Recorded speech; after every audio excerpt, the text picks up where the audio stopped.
What is up, everybody? Welcome back to the channel. If you're new here, thanks for tuning in. I guess I should start this video with, yes, I did shave the beard.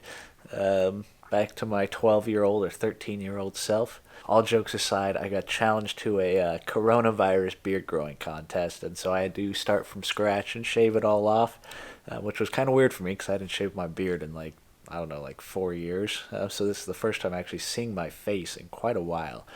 So ignore the young child talking to you. Needless to say, the beard is coming back. All right, so with that out of the way, today's video is going to be a bit of an update for you guys. I got a lot of parts that I ordered that are on the way, and so obviously they're on the way. I'm not going to be able to install them. But I wanted to get a video out to you guys kind of talking about what my plans were and what is going on at the time being. This whole quarantine thing is really making it hard to get stuff in, get work done. Can't go over to the shop, get work done. And I'm limited to what I can do in my own driveway, but trying to get stuff done nonetheless. So I figured I'd give you guys an update on what the next project is, or one of the next projects. To start off with, if you guys didn't see, I did a whole video on rebuilding the stock fuel bowl on these trucks. This is done. I went through it. It was a really long, kind of boring video, but I wanted to get all the important information out there for any of you guys that were interested. A lot of people were thankful of the detail, but the video didn't do great. I didn't really expect it to. It's kind of one of those boring how-to videos. Nonetheless, that fuel bowl is done. There was a couple people that reached out saying that they're interested in buying it. I sent a message to the first person that said they wanted it, saying that it was good to go and trying to arrange details. I didn't hear anything back from him. I might try to reach out to the second person that contacted me, but if you are interested in purchasing the fuel bowl, it's basically a brand new fuel bowl minus the heater plug and the water sensor. There's like a $150 or $200 plug. I wasn't going to replace it. I didn't have any problems with it before. But if you're one of those people that are interested in it, shoot me a message either on Instagram. I'll link that in the screen below, or I have an email on the About page of my account. Maybe I'll link that below too, or just leave me a comment just so we can get in touch. So now that we got that out of the way, what are we going to be doing today, or what am I talking about today? The new parts for the truck. So as most of you guys know, if you're new here, you don't know, but I had the 7.3 Powerstroke, and I completely went through and redid the entire fuel system on it. Nothing on it is stock anymore. I have the CNC Fab Fuel Bowl Delete, which is why I have the fuel bowl sitting there on the counter. I have the CNC 4-line feed kit, and I have the AirDog 165 pump feeding the whole system. Now, I've ran this whole setup for, I don't know, a year and a half now, give or take, and it's done really well. I haven't had any major issues with it. It does drop fuel pressure a little more than I expected, but not anything at a dangerous level. I'm talking at most wide open throttle 10 psi, which I'm still staying well above the safe zone of what Ford and International recommends for these trucks. So I'm not really too concerned about it. Under normal day driving, it's not an issue. It's just on a wide open throttle, really hauling, that you'll see a larger drop. Up to 10 psi is the most I've seen. So it's done pretty darn well. That being said, I have wanted to try out somewhat of a different setup, and I've been really going back and forth in my head on how to do that, and I think I finally settled on a way of how to try it out. So I'm going to kind of walk you guys through that today, and kind of tell you guys what the plans are. Ironically enough, probably about 10 minutes ago, one of the parts just showed up, kind of the heart of the whole new system going in. So I'll show you guys that, just to give you guys a little quick look. So here's the new part that arrived in the mail. Nice Aeromotive fuel pressure regulator. This was a pretty penny, but it's kind of the main component that I needed. And I'll explain why I need this here in a minute once we get under the hood. But nice new part showed up. It's always fun getting new parts in the mail. Props to Summit Racing. I ordered this not that long ago, and it's already here. So they killed it on the shipping. I'm still waiting for everything else to come in. All right, so for those of you that may not know what this is, it's a fuel pressure regulator where you have fuel inlets going on that side and on that side, and a fuel return there. And basically you put this at the end of a fuel system, and it'll regulate the pressure inside that fuel system. You can set it wherever you want so that the pressure where you need the pressure is regulated. I'll go over that explanation a little bit more once we get under the hood. Here's a look at the old girl. Finally got her all nice and cleaned up, even though this is clean as she's been in a long time and the longest she's stayed clean, because basically with all the quarantine stuff, I've only driven her once. But I figured she was sitting around, might as well have her sitting around looking pretty, so I cleaned her up all nice and good. So at least now when I come out to look at her, she looks good. Alright, now let's get under the hood. Alright, let's see if I can do this one-handed here.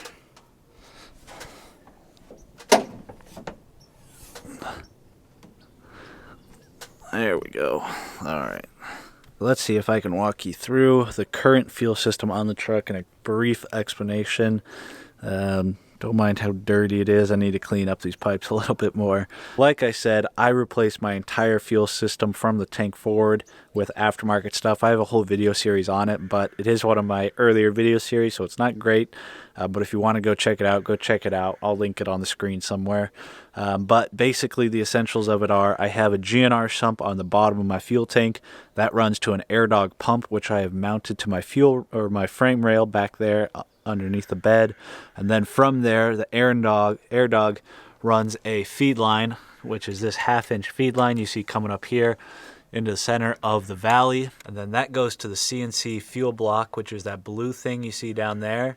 And then from there, it splits off into all four corners of the head, one there, and then of course the two in the back.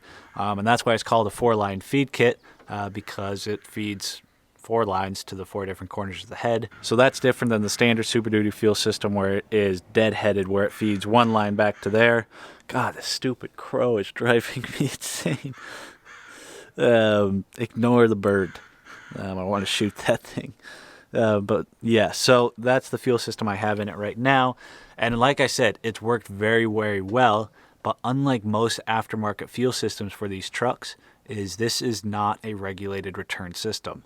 The AirDog filters out all of the air from the system, and then the AirDog itself has a regulator on it. So I'm getting 60 psi from the AirDog, So I'm getting give or take 60 psi from the AirDog through this feed line to the 4 corners, and it just feeds all 4 corners of the head. Now, what most aftermarket systems are out there is it has they call it a regulated return, where you have, usually you would say how it's set up is you run 2 fuel feed lines to the front or the rears of the heads, or one side of the heads, or the fuel rails, and then on the other sides you have lines coming out of each end up into that regulator I showed earlier, and then back down. And what that regulator does is it makes sure the pressure inside those fuel rails stays at a certain pressure, and if it's above that pressure, it bleeds off more fuel back to the tank, and if it's below that pressure, it keeps more fuel, or it closes down the spring more, and it holds pressure better in the fuel rails. I've had a lot of people ask me, and it's a question I have myself, is this better or worse than a regulated return system, this 4-line feed kit? And I'd say for the most part, from what I've seen, CNC says they run this fuel system on some really high horsepower trucks, and so it should be just fine. I have always wondered, does it make a real difference actually having a regulated turn? Would it hold pressure a little bit better than what I'm seeing now? And so that's what this next process is going to be doing. Instead of completely replacing this entire fuel system, which I really don't want to do, what I am going to be doing is taking my AirDog pump that's on the frame rail, turning it down into just a lift pump, and plumbing that right back into my factory Bosch high pressure pump from the factory, and then running down to the 2 stock factory lines that I still have down on the frame rail, and using the feed line from the factory pump, bringing it up here, and then that will be what feeds into my CNC block.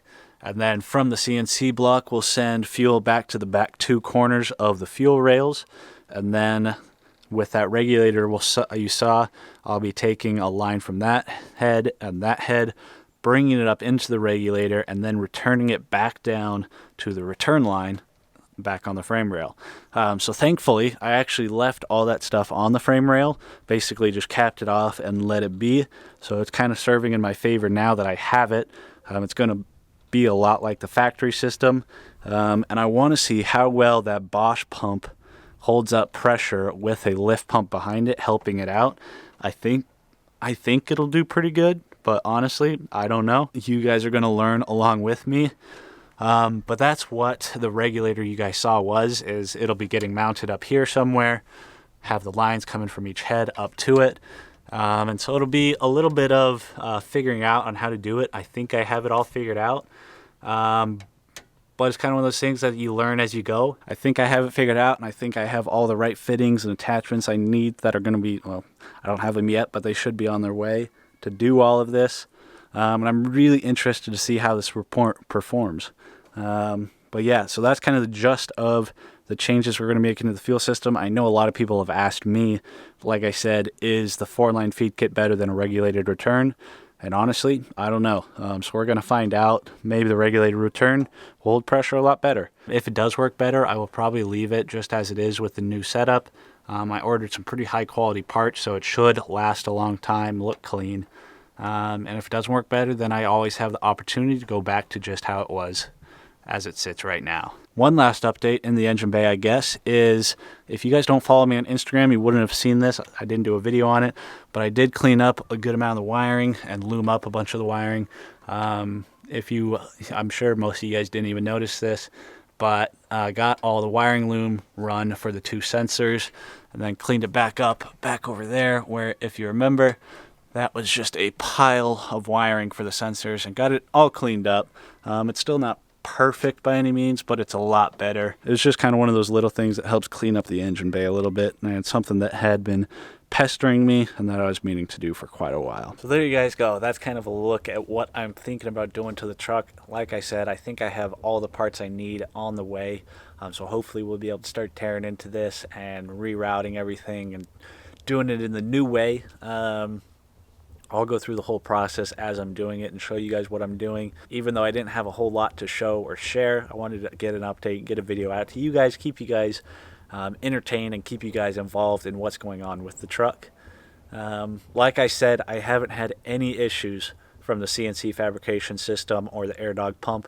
Everything's been working really, really well for me. I know AirDog has a rough reputation with the Powerstoke community because of their last generations of pumps. The new generation of pumps seems to be doing very, very well for people. It served me very, very well. Haven't had any issues with it. So I'm not changing any of this stuff because I think it's bad or it's failing me or whatnot. I'm simply changing it because of my own curiosity and to answer some questions for you guys. One thing I do like about making this change, and if I stick with it, is the factory Bosch pumps. The factory Bosch pumps on these trucks are phenomenal when it comes to their reliability record. I haven't had any issues with the AirDog, but I do really, really like the idea of having the Bosch pump on the frame rail as a backup. So if for some reason maybe a bad batch of fuel gets to the AirDog or something, I don't know, whatever it may be, if something were to happen to the AirDog, I would still have my factory pump on the frame rail pumping. As with everything I've done with this truck, like I always tell you guys, I try to do it in terms of reliability, keep me on the road, keep things from breaking, just having a good, solid, reliable truck.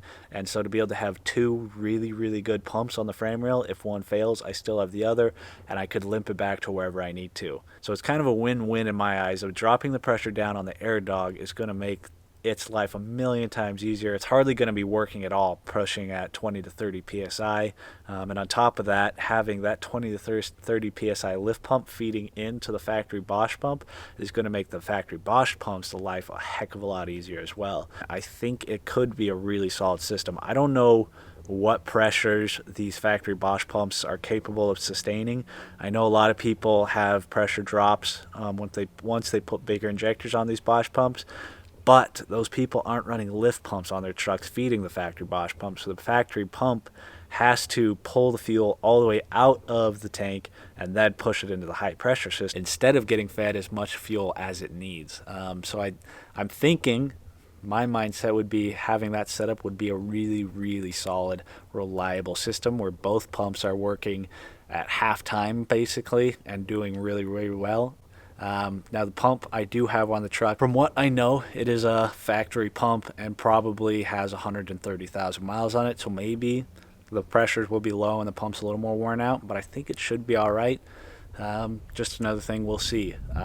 So I know this video is going on long enough, but for any of you guys that did stick around this long in the video, I do have an update on the F450 Fummins build. Unfortunately, I haven't been able to get over there to the shop to do any filming because of this whole quarantine thing, but progress has still been getting made. I got a video from my uncle just last night. He did the first startup on it, so excuse the video for being upright. I'm trying to get him to film it vertically so it comes out better on the screen.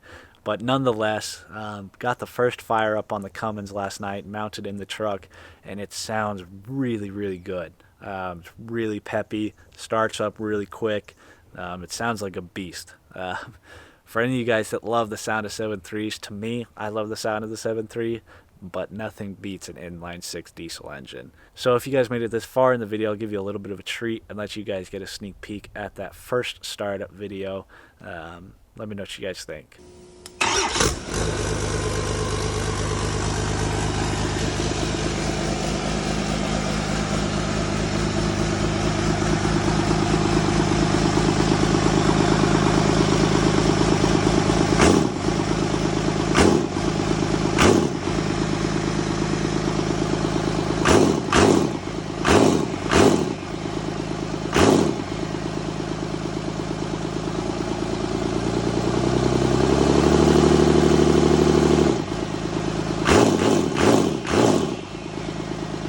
So there you go. I don't know about you guys, but I think it looks and sounds pretty awesome. Now the project is a long ways away from being done.